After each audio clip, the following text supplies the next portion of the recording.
কোষে দেখি 26.2 নিচের তথ্যের মধ্যমা নির্ণয় করি। শ্রেণীসীমা 51 থেকে 60, 61 থেকে 70, 71 থেকে 80, 81 থেকে 90, 91 থেকে 100, 101 থেকে 110 এবং তাদের যথাক্রমে পরিসংখ্যা রয়েছে 4, 10, 15, 20, 15 আর 4। তাহলে প্রত্যেকটা শ্রেণী ভালো করে লক্ষ্য করলে দেখতে পাবো 51 থেকে 60 হচ্ছে প্রথম শ্রেণী, আবার দ্বিতীয় শ্রেণীটা শুরু হচ্ছে 61 থেকে 70 পর্যন্ত। তার মানে এখানে 60-এ শেষ, এখানে 61-তে শুরু। তাহলে এই যে প্রত্যেকটা শ্রেণীর মধ্যে একটু ফাঁক রয়েছে, এই ফাঁকটা পূরণ করতে হবে এবং সেখানে যে আমরা ওপরে কলামটা লিখবো সেটা হচ্ছে শ্রেণী সীমানা সহ শ্রেণী, কিংবা অনেকে লেখে শ্রেণী সীমানা, তাতেও অসুবিধা নেই। তাহলে আমাদের শ্রেণীগুলো যদি আমরা সাজিয়ে নিয়ে পরপর ঘর করতাম, তাহলে শ্রেণী সীমা প্রথমে আমরা যেরকম আছে লিখলাম। আচ্ছা, তার আগে আমরা একটু ঘরগুলো কেটে নিই। এবার আমরা ঘরগুলো কেটে নিয়েছি। শ্রেণী সীমা দেখো 51 থেকে 60 পর্যন্ত, পরেরটা 61 থেকে 70, তারপরের শ্রেণীটা হচ্ছে 71 থেকে 80, তারপরেরটা হচ্ছে 81 থেকে 90, আর পরেরটা হচ্ছে 91 থেকে 100, আর এটা হচ্ছে 101 থেকে 110। এবারে আমরা দ্বিতীয় কলামটা করব শ্রেণী সীমানা সহ শ্রেণী।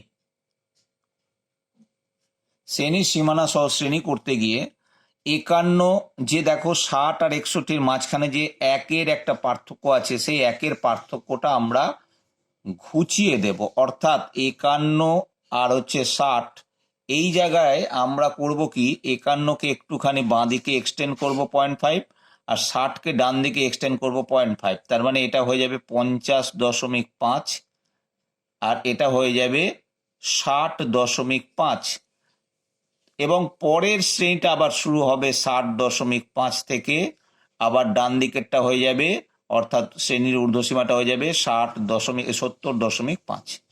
তাহলে প্রথম যে শ্রেণী সীমানা সহ শ্রেণীটা আমরা লিখব সেইটা হবে এখানে 50.5 থেকে শুরু করে 60.5, পরেরটা হবে 60.5 থেকে, তারপরেরটা হবে 70.5 থেকে, তারপরটা হবে 80.5 থেকে, তারপরটা হবে 90.5 থেকে, তারপরটা হবে 100.5 থেকে।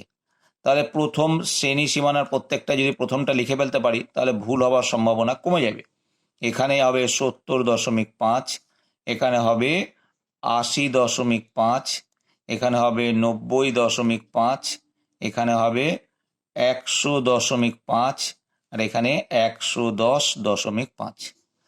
শ্রেণী সীমানা সহ শ্রেণী আমরা করে ফেলেছি। এবার আমাদের হচ্ছে পরিসংখ্যা। পরিসংখ্যা আমরা লিখে ফেলব।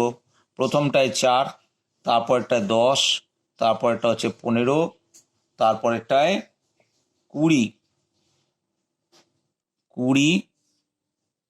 তারপরেরটা হচ্ছে 15 আর তারপরে হচ্ছে 4।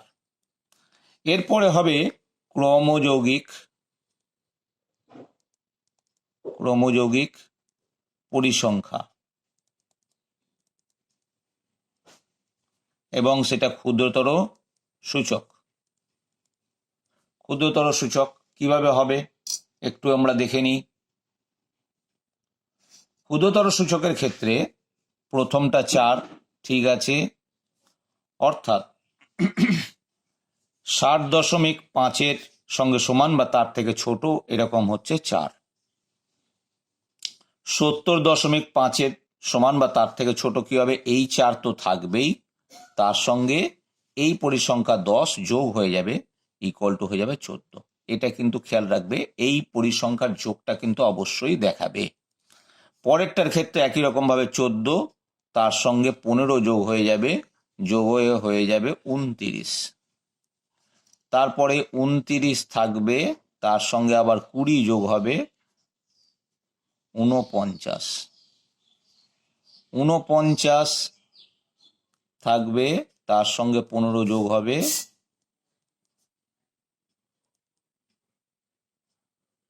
64, 64 সঙ্গে এবার আবার 4 যোগ হয়ে যাবে, গিয়ে হয়ে যাবে 68। তাহলে এই পরিসংখ্যাগুলো সব যোগ করলে আমরা ক্যাপিটাল এন যেটা পেতাম সেটা হচ্ছে 68। এবারে 68 আমরা যখন পেয়ে গেছি পরিসংখ্যাগুলো সব কটা যোগ করে, তাহলে n/2 এইটা কোন জায়গায় আছে আমরা সেটা দেখি। n/2 মানে 68/2, 68/2 মানে হচ্ছে 34। তাহলে এইখানটায় এবার ক্রমযৌগিক পরিসংখ্যায় আমরা খুঁজতে শুরু করব। 14, 24, 29, 49, তার মানে 49 যেখানে আছে সেই জায়গাটা কি না 30, 31, 32, 33, 34, 35 সবই এর মধ্যেই আছে।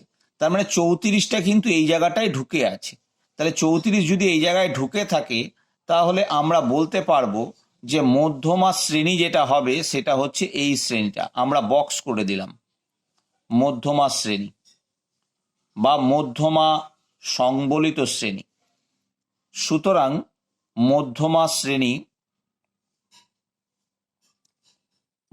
শ্রেণী ইকুয়াল টু কত হলো না, মধ্যমা শ্রেণী আমরা লিখছি 80.5 থেকে শুরু করে 90.5, এবং তার সঙ্গে যে পরিসংখ্যাটা ছিল সেটাকে আমরা বলছি এফএম, অর্থাৎ frequency of median class, FM equal to 20। আর যেখানে আমরা 34টা পেয়েছিলাম ক্রমযৌগিক পরিসংখ্যা, ঠিক তার ওপরে যেটা থাকবে সেইটা হচ্ছে সি ইকুয়াল টু হচ্ছে কত না 29।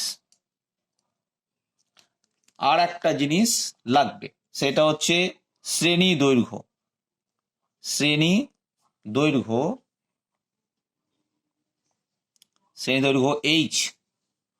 এইচ ইকুয়াল টু, দেখো যে শ্রেণীটা আমরা চিন্তা করছি 80.5 থেকে 90.5, তাহলে শ্রেণী দৈর্ঘ্য তো অটোমেটিক 10 একক হয়েই গেল। আমরা জানি মধ্যমার যে সূত্রটা সেটা আমরা লিখব। আমরা জানি মধ্যমা, আচ্ছা এখানে প্রসঙ্গত একটা কথা বলে রাখি, মধ্যমা শ্রেণী 80.5 থেকে 90.5 বেরিয়েছে, সেই শ্রেণীর নিম্ন সীমা এটা আমাদের লাগবে, নিম্ন সীমা এল ইকুয়াল টু হচ্ছে 80.5। আচ্ছা আমরা জানি মধ্যমা ইকুয়াল টু হচ্ছে সূত্র L plus n/2 minus C divided by FM into হচ্ছে এইচ। তাহলে এই সূত্র অনুযায়ী আমরা সবকটা মান যদি পরপর বসিয়ে দিই, 80.5 বসালাম আমরা এল এর জায়গায়, আর n/2 এর জায়গায় বসালাম আমরা 34, মাইনাস সি এর জায়গায় বসালাম আমরা 29, আর এফএম এর জায়গায় বসালাম আমরা 20, ইন্টু এইচ এর জায়গায় বসালাম আমরা 10।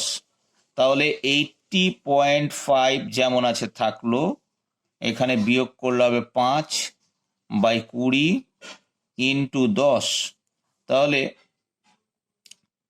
কেটে যাচ্ছে। তাহলে 80.5, 5কে 2 দিয়ে ডিভাইড করো, তাহলে 2.5 হয়ে যাবে। 2.5 যদি যোগ করে দিই 80 আর 2 82, 82 একে 83, তার মানে 83। তাহলে নির্ণেয় মধ্যমা ইকুয়াল টু 83।